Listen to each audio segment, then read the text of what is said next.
এরপর এই পাথরের দুটি চক্ষু দিবেন, ইবসিরু বিহিমা, এই চক্ষু দ্বারা ওই পাথর প্রত্যেককে দেখতে পাবে। ওয়ালিসানুন ইয়ানতিকু বিহি, এবং দুটি জিহ্বা দিবেন, ওই জিহ্বা দ্বারা ওই পাথর কথা বলতে পারবে। এবং আল্লাহ তাআলার সামনে দাঁড়িয়ে বলবেন, আশহাদু লিমান ইসতালাবাহু বিহাক্কিন, ওগো আল্লাহ, এই সকল ব্যক্তিগুলো আমাকে ছুঁয়ে ছুঁয়ে দেখেছে, আমি তাদের ব্যাপারে সাক্ষ্য দিলাম, আপনি তাদেরকে মাফ করে দিন। এই হাজরে আসওয়াদ পাথর আল্লাহ নবী ইন্নাল হামদালিল্লাহ নাহমাদুহু ওয়া নাস্তাঈনুহু ওয়া নাস্তাগফিরুহু ওয়া নু'মিনু বিহি ওয়া নাতাওয়াক্কালু আলাইহি ওয়া নাউযু বিল্লাহি মিন শুরুরি আনফুসিনা ওয়া মিন সাইয়্যাতি আমালিনা। من يهد الله فلا مضل له ومن يضلله فلا هادي له وأشهد أن لا إله إلا الله وأشهد أن سيدنا ومولانا محمد هو المصطفى سيد الورى والشمس الهدى.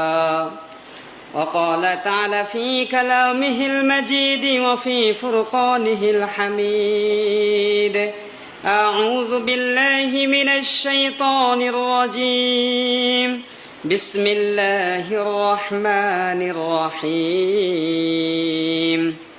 الحج أشهر معلومات، فمن فرض فيهن الحج فلا رفث ولا فسوق ولا جدال في الحج. صدق الله المولانا العظيم.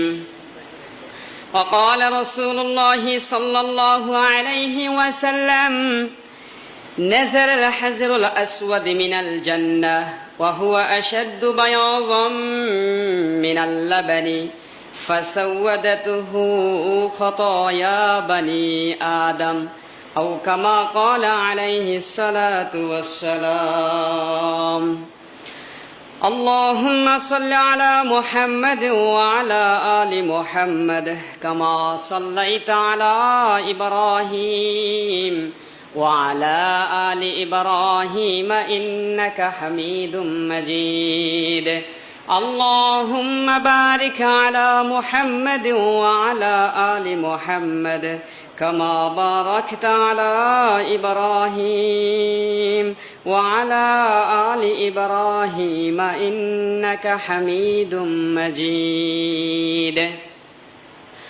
মুআজ্জাজ মুহতারাম উপস্থিত জুমার নামাজে সম্মানিত মুসল্লিয়ানে কেরাম, রব্বে কারিমের দরবারে লাখো কোটি শুকরিয়া যে মহান আল্লাহ তাআলা আমাদেরকে প্রত্যেক সপ্তাহের ন্যায় দীর্ঘ একটি সপ্তাহ হায়াতে তয়্যিবা দান করেছেন, সুস্থতার সাথে সমস্তিষ্কে তার গোলামি করার জন্য মসজিদে আগে আগে আসার এবং নামাজের পূর্ব মুহূর্তে কিছু কথা বলার এবং শোনা তৌফিক দান করেছেন। সকলে শুকর গুজার করি আলহামদুলিল্লাহ। মহান রব আমাদেরকে সুযোগ করেছেন বিদায় আমরা নামাজের পূর্ব মুহূর্তেই মসজিদে আসতে পারি। উত্তপ্ত গরম এবং বিভিন্ন অজুহাত ব্যস্ততা থেকে আমাদেরকে আসার সুযোগ করেছেন, এটা নিতান্তই আল্লাহ তাআলার একটি গুরুত্বপূর্ণ নিয়ামত। আল্লাহ তাআলার কাছে আবারও শুকরগুজার করে সকল আলহামদুলিল্লাহ। আজকে 17ই জিলকদ 1446 হিজরি, 2ই জ্যৈষ্ঠ 1432 বাংলা, 16ই মে 2025 ইংরেজি। আজকের এই জুমায় আমরা আলোচনা করব হজের কর্মপন্থা এবং উদ্দেশ্য।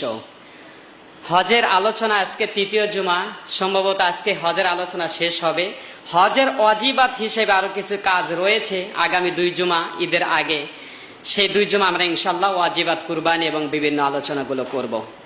কোরআন ও হাদিসের আলোকে আল্লাহ তাআলা যদি তৌফিক দান করেন, হজের কর্মপন্থা এবং উদ্দেশ্য সমূহ আলোচনা করার চেষ্টা করব। মা তৌফিক ইল্লা বিল্লাহ।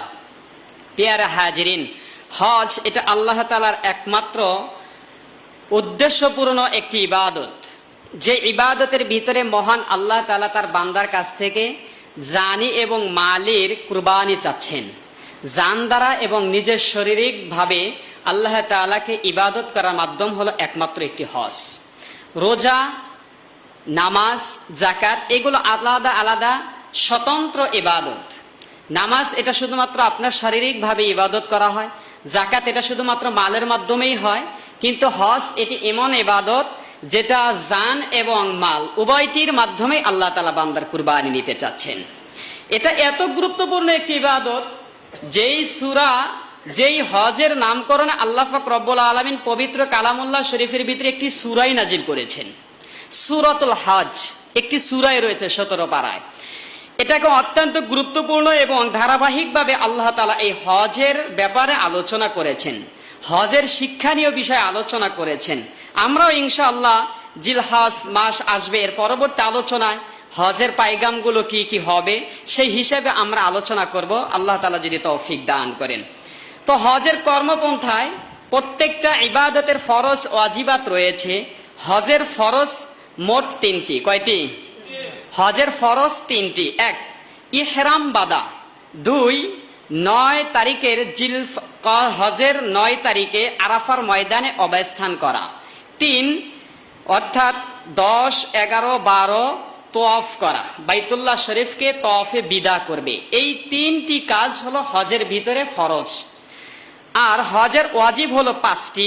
1 নাম্বার সাই করা, 2 নাম্বার মুজদালিফায় অবস্থান করা, 3 নাম্বার কঙ্কন নিক্ষিপ্ত করা, 4 নাম্বার কুরবানি করা, 5 নাম্বার মাথা মুন্ডানো। এই ছিল হজের ওয়াজিব এবং ফরজ। হজের 4টি মিকাত রয়েছে। পৃথিবীর আনাচে কানাচে থেকে যত হাজী সাহেবগণ হজ করার জন্য যাবে, এই 4টি স্থান থেকে মিকাত থেকে ইহরাম বেঁধে পরে বাইতুল্লাহর ভিতরে অবস্থান করতে হবে। নামাজের ভিতরে যেমনি ভাবে তাকবীরে উলার মাধ্যমে নামাজ শুরু করা হয়, ঠিক হজের ইহরামের মাধ্যমে হজের কাজ পন্থা অবলম্বন শুরু করা হয়। ইহরাম বাঁধার আগে যেই সকল কাজগুলো বৈধ ছিল, ইহরাম বাঁধার আগে যেই সমস্ত কাজগুলো হালাল ছিল, ইহরাম বাঁধার সাথে সাথে আল্লাহ তাআলার উদ্দেশ্যে যখন ইহরাম বেঁধেছে, অনেক কাজ হালাল থাকা সত্ত্বেও সেটি নিষেধ হয়ে যায়, সেগুলো বৈধ থাকা সত্ত্বেও আল্লাহ তাআলার এই হজের মাধ্যমে সেগুলো নিষিদ্ধ হয়ে যায়। যেমন স্ত্রী সহবাস, বিভিন্ন ধরনের আরো অনেক কিছুই রয়েছে, আমরা আয়াত থেকে জানবো। তাহলে এই মিকাত 4টি মিকাতের একটি মিকাত ইয়ালামলাম রয়েছে, অর্থাৎ বাইতুল্লাহ শরীফের পূর্ব দিক থেকে আমরা যারা বাংলাদেশ থেকে অবস্থান করি সেখান থেকে আমরা মিকাত করি। স্বাভাবিকভাবে আমাদের হাজী সাহেবদেরকে ইহরাম হাজী ক্যাম্প থেকেই করে নেওয়া হয়। ইহরাম বাঁধতে হবে, সিলাইবিহীন কাপড় পরতে হবে, অর্থাৎ সিলাইওয়ালা কাপড় ছেড়ে সিলাইবিহীন কাপড় পরে এক আল্লাহর উদ্দেশ্যেই হজের সফরকে বলা হয় ইহরাম বাঁধা। দুঃখের বিষয়, ইহরাম বাঁধবো আমরা আল্লাহর উদ্দেশ্য, কিন্তু এখানে সবচেয়ে লৌকিকতা আমাদের এই ইহরাম বাঁধার আগে থেকেই শুরু হয়, বাইতুল্লাহ যাওয়ার আগে থেকেই শুরু হয়ে যায়, যেখানে আল্লাহ রব্বুল আলামিন স্পষ্ট বলেছেন ইহরাম বাঁধবে একমাত্র আমাকেই উদ্দেশ্য করে। আল্লাহ বলেন, ওয়ালিল্লাহি আলান নাসি হিজ্জুল বাইতি মান ইসতাতা ইলাইহি সাবিলা। যাদের সমর্থ রয়েছে, এই সমর্থর অনুপাতে তারা যেন আমার হজ, আমার বাইতুল্লাহ আসার জন্য ইচ্ছা পোষণ করে, অর্থাৎ ক্ষমতা খাটায়, চাহিদা খাটায়, সমর্থ খাটায়। একমাত্র উদ্দেশ্য হবে ওয়ালিল্লাহি আলান নাস, সেটা একমাত্র হবে আল্লাহর উদ্দেশ্যেই। কিন্তু দুঃখের বিষয় হলো আমাদের হাজী সাহেবগণ বাইতুল্লাহ পাড়ি জমানোর আগেই আল্লাহর উদ্দেশ্য কতটুকু অন্তরে আছে সেটা তাদের কর্মপন্থার মাধ্যমেই বোঝা যায়। দেখবেন বাড়ি থেকে বের হওয়ার আগেই একটা সেলফি তুলবে, আল্লাহর ঘর সফর করার জন্য রওনা দিয়েছি, কথা ঠিক না? আবার হাজী সাহেবরা ক্যাম্পে থেকে ইহরাম বাঁধার আগেই, ইহরাম বাঁধার পরে আগে একটা সেলফি তুলবে, এরপর একটা পোস্ট করবে, রওনা করছি আল্লাহর ঘর জিয়ারত করার উদ্দেশ্যে। আল্লাহর ঘর জিয়ারত করার উদ্দেশ্যে তুমি সেলফি তুললে যদি সেটা যদি তোমার বৈধতা হয়, তাহলে জুমার নামাজ যদি মুসল্লিরা প্রত্যেকেই ভাবে সেলফি তুলে আর বলে আল্লাহর উদ্দেশ্যে জুমার নামাজ আদায় করলাম এত হাজার মানুষের সামনে, তাহলে কি সেটা বৈধ হবে? আজ পর্যন্ত কোন ইমাম সাহেবকে দেখছেন যে জুমার নামাজ শুরু করার আগে আজকে একটা সেলফি তুলে নেই, এতগুলো মুসল্লি আসছে? কিংবা কাবার ইমাম সাহেব এত হাজার লক্ষ মানুষ পৃথিবীর আনাচে কানাচে থেকে গিয়ে নামাজ পড়াচ্ছে, সেই ইমাম সাহেব কখনো নিয়ত বাঁধার আগে সেলফি তুলেছে আপনারা দেখেছেন? কিন্তু এটা হজ, এটা একটি ইবাদত, এটা একটি ফরজ ইবাদত। আপনি ইহরাম বাঁধছেন, এটা হজের প্রথম ফরজ ইহরাম বাঁধা। আপনার দুনিয়ার সমস্ত হালালকে হারাম করছে, আবার যেগুলো বৈধ এগুলোকে নিষিদ্ধ করছে, কিন্তু আপনি এই ইহরামের শুরুতেই সেলফি দিয়ে শুরু করছেন। কতটুকু আল্লাহর উদ্দেশ্যে আপনি হজ করছেন একান্তই আপনার নিজের বিবেকের কাছে প্রশ্ন করুন। আল্লাহ তাআলা আমাদের প্রত্যেক এই সেলফিওয়ালা, পোস্টওয়ালা এই হজ থেকে, উমরা থেকে আমাদেরকে বিরত রেখে এক আল্লাহর উদ্দেশ্যে এই হজ করা তৌফিক দান করুন। সকলে বলে আমিন। আল্লাহ বলেন, আল হাজ্জু আশহুরুম মালুমাত ফামান ফারাদা ফীহিন্নাল হজ্জ ফালা রাফাসা ওয়ালা ফুসুকা ওয়ালা জিদালা ফিল হজ্জি। আল্লাহ রাব্বুল আলামিন বলেন, এই হজের এই উদ্দেশ্যে এই মাসগুলোর মধ্যতম হজ হলো একটি অত্যন্ত গুরুত্বপূর্ণ ইবাদত। হজের মাসের মধ্যে যখন কোনো বান্দা নিয়ত করবে একমাত্র এই হজের এই কর্মপন্থার কিছুদিনের উদ্দেশ্য করে হজের সফর করবে, তাদের ব্যাপারে স্পষ্ট করে দিলেন, ফালা রাফাসা ওয়ালা ফুসুকা ওয়ালা জিদালা ফিল হজ। তাদের জন্য স্ত্রী সহবাস, পাপাচার, গুনাহের কাজ এবং ঝগড়া ফিতনা থেকে বিরত থাকার অনুমতি দিয়ে দিলেন। একান্তই সহবাস করা, ঝগড়া করা, পাপাচার করা, গুনাহের পরিবেশ তৈরি করা একেবারে আল্লাহ তাআলা নিষিদ্ধ ঘোষণা করে দিলেন। কেন নিষিদ্ধ করলেন? ফিহি আয়াতুম বাইনাত, এখানে নির্দেশনামূলক রয়েছে এবং কি এটা একটি স্থান, এমন একটি স্থান যেখানে সকল মানুষ নিরাপত্তার সাথে থাকবে এবং কি একটি জানোয়ারও যদি হয়, অন্য কোনো মাখলুকও যদি হয়, এই হজ্জে কাবার যে যতটুকু রয়েছে এই মসজিদুল হারামের এই জায়গাটুকুর মধ্যে একটি প্রাণীকেও হত্যা করা নিষেধ করা হয়েছে। কতটুকু ঝগড়া, ফিতনা বা বিবাদ এবং পাপাচার থেকে বেঁচে থাকার জন্য আল্লাহ তাআলা অনুমতি দিয়েছেন সেটা আপনি নিজের প্রশ্ন করে এবার। সুতরাং আমরা হজের এই প্রথম ইহরাম বাঁধলাম একমাত্র আল্লাহর উদ্দেশ্যে। দ্বিতীয় আমাদের কাজ হবে হজের ফরজ 9 তারিখে আরাফার ময়দানে অবস্থান করা। আরাফা এটি একটি মাঠ। এই মাঠ সম্পর্কে ইতিহাসবিদগণ, মুহাদ্দিসিনেগণ অত্যন্ত গুরুত্বপূর্ণ কিছু কথা তুলে ধরেছেন। এই আরাফা শব্দের অর্থ হলো পরিচিত লাভ করা। এই মাঠেই হযরত আদম আলাইহিস সালাম এবং হাওয়া আলাইহিস সালামকে যখন দুই প্রান্ত আল্লাহ তাআলা দিয়েছিলেন, দীর্ঘদিন পর এই আদম এবং হাওয়া আলাইহিস সালামের এই মাঠের ভিতরেই তাদের সাক্ষাৎ হয়েছিল, পরিচিত লাভ করেছিলেন। এই মাঠ সম্পর্কে, এই আরাফার ময়দান সম্পর্কে আরো বলেন, পৃথিবীতে যত মানুষ হাজিগণের সংখ্যা যত বৃদ্ধি হবে, আরাফার ময়দানটা যতটুকু আছে কিয়ামত পর্যন্ত যদি এতটুকুই থাকে, 50 লক্ষর জায়গায় যদি কোটি হাজিও হজ করার জন্য যায়, এই আরাফার ময়দানে কমপক্ষে এক বিন্দু মাত্র জায়গা সংকীর্ণ হবে না। এটা আল্লাহ তাআলার অত্যন্ত গুরুত্বপূর্ণ একটি মুজিজা। এই আরাফার মাঠ এইভাবেই থাকবে, হাজির সংখ্যা যতই বাড়ুক কিন্তু মাঠের ভিতরে কোনো জায়গা সংকীর্ণতা হবে না।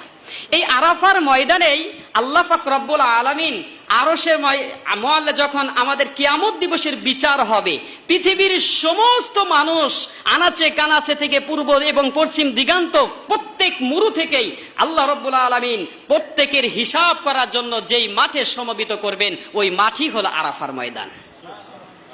এটা হলো আরাফার ময়দানের কথা। আল্লাহর নবী সাল্লাল্লাহু আলাইহি ওয়াসাল্লাম আরাফার ময়দান এবং এই দিন সম্পর্কে আল্লাহ নবী বলেন, মা মিন ইয়াউমিন আকসারি মিন আইয়াকুবাল্লাহ আইয়াতিকাল্লাহু ফীহি আবদাম মিনান নার।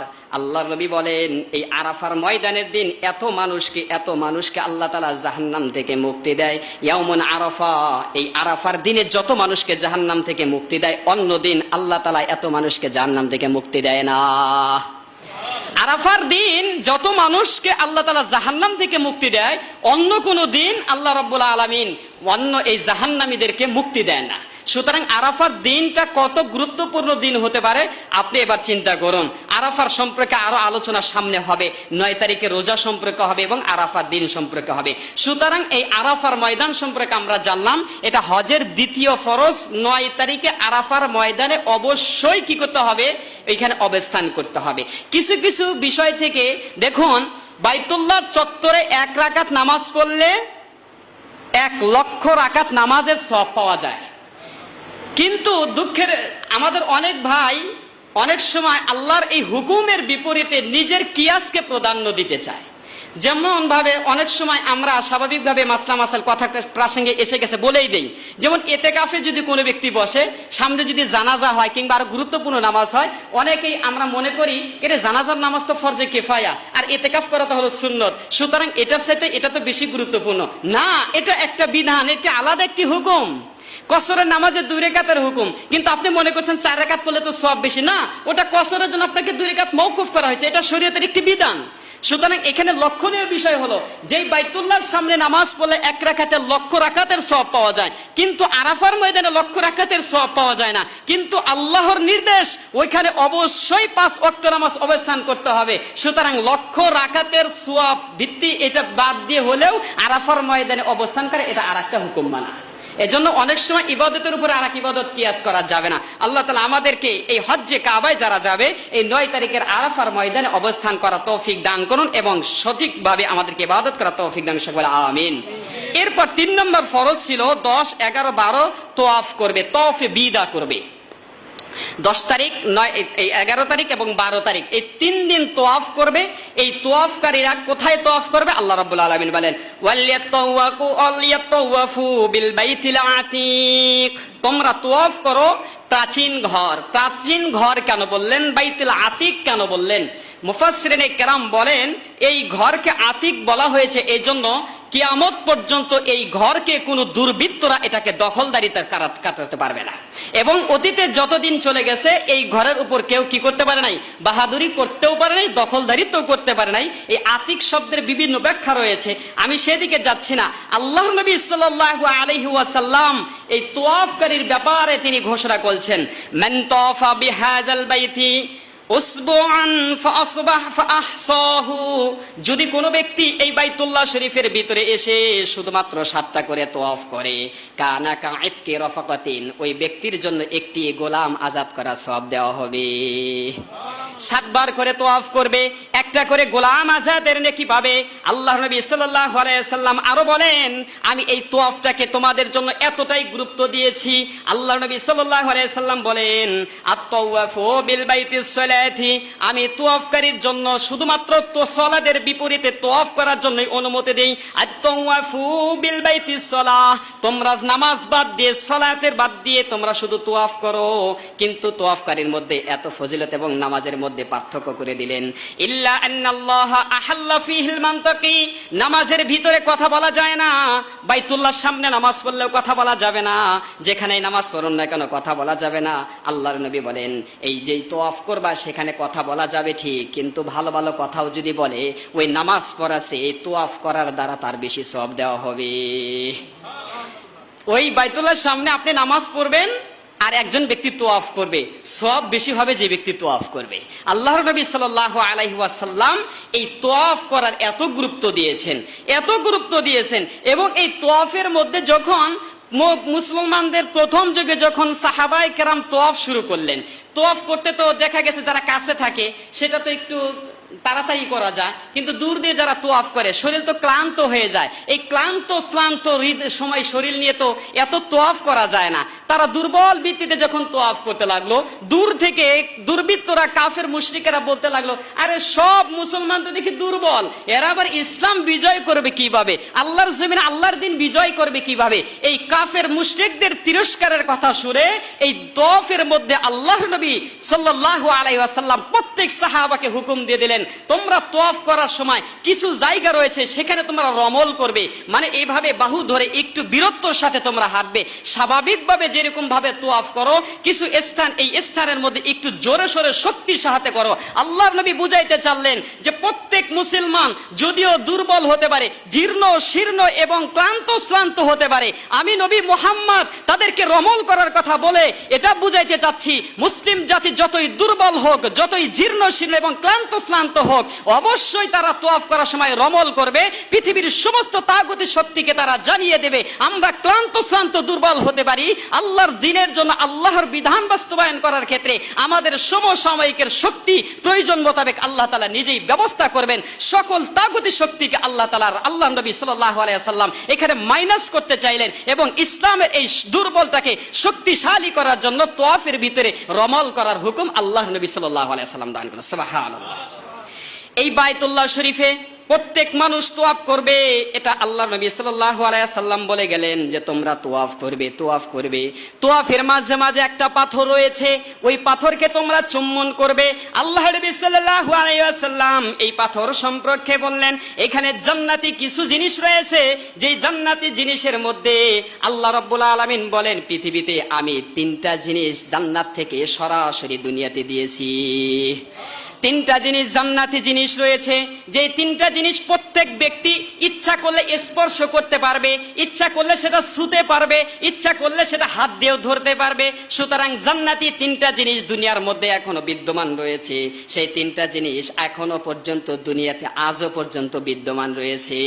জানবো আমরা 3টা জিনিস জান্নাত থেকে সরাসরি এখনো পৃথিবীতে রয়েছে, যে 3টা জিনিস মানুষ সমর্থ হলেই সেগুলোকে দেখতে পারবে, সেগুলোকে হাত দিয়ে ধরতে পারবে, স্পর্শ করতে পারবে। সেই 3টা জিনিস কোথায়? আল্লাহ নবী সাল্লাল্লাহু আলাইহি ওয়াসাল্লামের হাদিস এবং ইবনে কাসির এবং তাফসিরে কুরতুবী রাহিমাহুল্লাহ সূরাতুল হাদীদের 25তম আয়াতের ব্যাখ্যায় এই ঘটনাটা এনেছেন। আল্লাহ নবী সাল্লাল্লাহু আলাইহি ওয়াসাল্লামের আরো অন্যান্য হাদিসও রয়েছে যে জান্নাতি 3টি বস্তু এমন রয়েছে যে প্রত্যেক ব্যক্তি ওই জান্নাতের 3টা বস্তু হাত দিয়ে ছুঁইতে পারবে, স্পর্শ করতে পারবে। সেই 3টা জিনিস কি? তাফসীর ইবনে কুরতুবী রাহিমাহুল্লাহ উনি বলেন, নাযালাত মা আদম আলাইহিস সালাম, যখন আদম আলাইহিস সালামকে পৃথিবীতে অবতীর্ণ করা হয়, আল হাজরুল আসওয়াদু, তার কাছে একটি হাজরে আসওয়াদ পাঠানো হয়। ওয়া কানা আশাদ্দু বায়াযাম মিনাস সালজি, সেই আসওয়াদ পাথরটা এত সাদা ছিল যেটা বরফের চাইতেও সাদা ছিল। একটি পাথর দেন, ওই পাথরটি বরফের চাইতেও সাদা ছিল। কিন্তু হাজরুল আসওয়াদ, এটা তো অর্থ হলো কালো পাথর। এটা কেন আমি সামনে আলোচনা করছি, আগে কোন 3টি বস্তু জান্নাতি বস্তু সেগুলো আগে আমরা জেনে নেই। তাহলে প্রথম বস্তু ছিল আল্লাহর নবী আদম আলাইহিস সালামকে যখন পৃথিবীতে পাঠান, আল্লাহ তাআলা একটি পাথর দেন এবং ওই পাথরটি ছিল কানা আশাদ্দু বায়াযাম মিনাস সালজি, যেটা বরফের চাইতেও সাদা, ধবধবে সাদা ছিল। এটি ছিল জান্নাতি একটি পাথর। 2 নম্বর, ওয়াসা মুসা, এবং মুসা আলাইহিস সালামের একটি লাঠি দিয়েছিলেন, জান্নাতি গাছের একটি ডালা মুসা আলাইহিস সালামকে দিয়েছিলেন। এই ডাল সম্পর্কে অনেক আল্লাহ পাক রব্বুল আলামিন নিজেই ব্যাখ্যা করেছেন যে তোমার হাতে কি? আল্লাহ নবী মুসা আলাইহিস সালাম বলেছিলেন আমার হাতে একটি লাঠি। মুসা আলাইহিস সালামের এই লাঠির মাধ্যমে পৃথিবীর সমস্ত তাগুতি শক্তি, ফিরাউনি শক্তির সামনে যখন এই লাঠিটা ছেড়ে দিয়েছিলেন, হাজার হাজার জাদুকরের শক্তিটা এই মুসার এই লাঠিটা সাফ হয়ে সেগুলোকে ধ্বংস করে দিয়েছিলেন, দুর্বল করে দিয়েছিলেন। আল্লাহ রাব্বুল আলামিন পৃথিবীর সমস্ত তাগুতি শক্তিকে বুঝাইতে চাইলেন, তোমরা যতই শক্তিশালী হও, যতই তোমরা ক্ষমতাবান হও, আমি আল্লাহ রাব্বুল আলামিন ফিরাউনি শক্তিকে জান্নাতি একটি ডালার মাধ্যমে দুর্বল করে দিয়েছি। সুতরাং সমস্ত তাগুতীদের জন্য মেসেজ হলো, যতই শক্তিশালী হও না কেন, তোমার শক্তি একটি জান্নাতি ডালার সামনে ব্যর্থ। একটি জান্নাতি ডালের এত ক্ষমতা যে ফিরাউনের সমস্ত শক্তিকে তিনি কি করে দিয়েছিলেন? দুর্বল করে দিয়েছিলেন। ঘটনা আমরা সকলেই জানি, আমি আলোচনা বিস্তৃত করতেছি না এই জন্য যে সময় সংক্ষিপ্ত, আলোচনা আমার সামনে যেতে হবে। তো 2 নাম্বার ছিল লাঠি, মুসা আলাইহিস সালামের লাঠি। ওটি কি ছিল? জান্নাতের একটি গাছের ডালা ছিল। ওই লাঠিটা এখনো যাদের সমর্থ আছে তারা মিশরের পিরামিডে গেলে সেগুলো ছুঁয়ে দেখতে পারবে। এই লাঠি সম্পর্কে আরো বলেন, মিন আনাসিল জান্নাত, সেটা জান্নাত থেকে আনা ছিল। লম্বা কতটুকু ছিল? তুলিহা 10 আযরাইন, সেটা ছিল 10 হাত। কয় হাত লম্বা ছিল? লাঠিটি ছিল 10 হাত লম্বা। মা তুলে মুসা আলাইহিস সালাম, মুসা আলাইহিস সালামের লম্বা ছিল দৈহিক 10 হাত। কয় হাত? আমরা কত হাত লম্বা? আমরা প্রত্যেকের 3.5 হাত লম্বা, কিন্তু মুসা আলাইহিস সালাম 10 হাত লম্বা ছিলেন, আমাদের হাতের 10 হাত লম্বা ছিলেন। ওই লাঠিটাও 10 হাত ছিলেন। মুসা আলাইহিস সালামও কয় হাত ছিলেন? 10 হাত ছিলেন। এই হাদিস থেকে আমরা জানলাম। 3 নাম্বার, ওয়াল হাদিদা উনজিলা সালাসা আশিয়া, আল্লাহ পাক রব্বুল আলামিন বলেন, তৃতীয় জিনিস আমি মুসা আলাইহিস সালাম আদম আলাইহিস সালামকে দিয়েছিলাম। ওয়াল হাদিদা উনজিলা, লোহা দিয়েছিলাম। লোহা আদম আলাইহিস সালামকে প্রথমে দিয়েছিলেন। ওই লোহা সর্বপ্রথম কার্যকারিতাই হয়েছিল আদম আলাইহিস সালামের যুগে। এর আগে পৃথিবীতে যত প্রাণী, যত মাখলুক, যত ফেরেশতাই বসবাস করেছে, তাদের লোহার প্রয়োজন হয় নাই, কারণ তারা তো একজন আরেকজনকে হত্যা করার জন্য, যন্ত্রপাতি তৈরি করার জন্য লোহার প্রয়োজনই হয় নাই।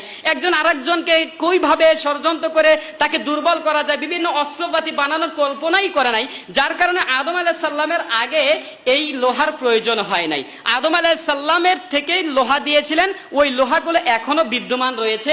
বর্তমান যুগে যে লোহা আছে এটা সরাসরি জান্নাতি লোহা, সেটা আমি বলবো না। ওই আদম আলাইহিস সালামকে যে লোহা দিয়েছিলেন ওটাই কিছু মাটিতে ছিলেন, ওটাতেই খনিজে রূপান্তরিত হয়ে ওখান থেকে এই লোহা খনিজ পদার্থ হয়ে পৃথিবীতে এখনো বিদ্যমান রয়েছে। এই তিনটি বস্তু এখনো জান্নাতি বস্তু দুনিয়াতে রয়েছে, যেগুলো মানুষ স্পষ্ট করে ধরতে পারে এবং ছুঁতে পারে। ওই যে হজ্জে কাবায় যে পাথরের কথা বলেছিলাম, ইব্রাহিম আলাইহিস সালাম একটি মৌলিক একটি দামি পাথর লাগাবেন ওই বাইতুল্লাহর একটি ফাঁকা জায়গায়। ইসমাইল আলাইহিস সালাম ঘুরতে লাগলেন, একটি দামি পাথর কোথায় পাবে, দামি পাথর পেলেন না। এরপর ইব্রাহিম আলাইহিস সালাম নিজেই পাথর খুঁজতে বের হলেন। এই মুফাসসিরে কেরামরা এই আল্লাহর নবী সাল্লাল্লাহু আলাইহি ওয়াসাল্লাম ইব্রাহিম আলাইহিস সালামের এই ঘটনাকে তুলে ধরেছেন। এটি তাফসীর ইবনে কাসির এবং তাফসীরে কুরতুবীর ভিতরে আল্লাহর নবী ইব্রাহিম আলাইহিস সালামের এই ঘটনাটা তুলে ধরেছেন যে ইব্রাহিম আলাইহিস সালাম নিজে একটি দামি পাথরের জন্য জাবালে কুবাইস গেলেন। যখন জাবালে কুবাইস গেলেন তখন ইব্রাহিম আলাইহিস সালামকে জিবরাইল আলাইহিস সালাম ডাক দিলেন, ইয়া ইব্রাহিম, হে ইব্রাহিম, ইয়া খলিলার রহমান, হে দয়াময় আল্লাহর বন্ধু, ইন্না লাকা ইনদি ওয়াদিয়াতুন ফাখুযহা, আমার কাছে একটি পাথর তোমাদের আমানত রয়েছে, এই নাও, এটা তুমি ধরো। আমানত হলো ওই পাথর যেই পাথরটা আদম আলাইহিস সালামকে আল্লাহ তাআলা দান করেছিলেন। ফাইদা হুয়া বিহাজরিন আবিয়াযু, এটা এত সাদর পাথর ছিল, মিন মা ইয়াকুতিল জান্নাহ, যেটা জান্নাতের ইয়াকুত পাথর থেকে আল্লাহ রাব্বুল আলামিন আদম আলাইহিস সালামকে দিয়েছিলেন, সেটা জিবরাইলের কাছে আমানত ছিলেন। জিবরাইল আলাইহিস সালাম ইব্রাহিম আলাইহিস সালামকে আমানত, এক নবীর আমানত আরেক নবীকে দান করলেন। কানা আদম কদ নাযালা বিহি মিনাল জান্নাহ, যেটা কি ওই আদম আলাইহিস সালামকে জান্নাত থেকে দেওয়ার সময় অবতীর্ণ করেছিলেন দুনিয়াতে। সুতরাং এই পাথরটা এত চকচকে ছিল, এত আলোকময় ছিল।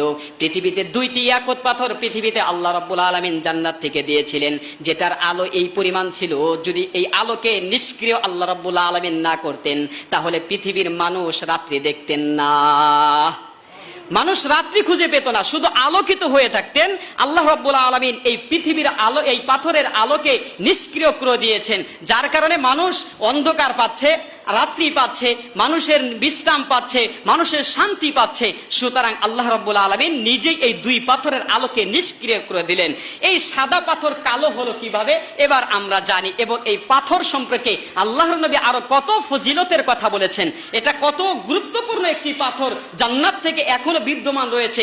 সেই পাথর সম্পর্কে আল্লাহ নবী সাল্লাল্লাহু আলাইহি ওয়াসাল্লাম বলেন, মান ফাওয়াদাহু ইয়ানি রুকনা ইল্লা ইয়ানি রুকনাল আসওয়াদু ফাইন্নামা ইউফাইদুহু ইয়াদার রহমান।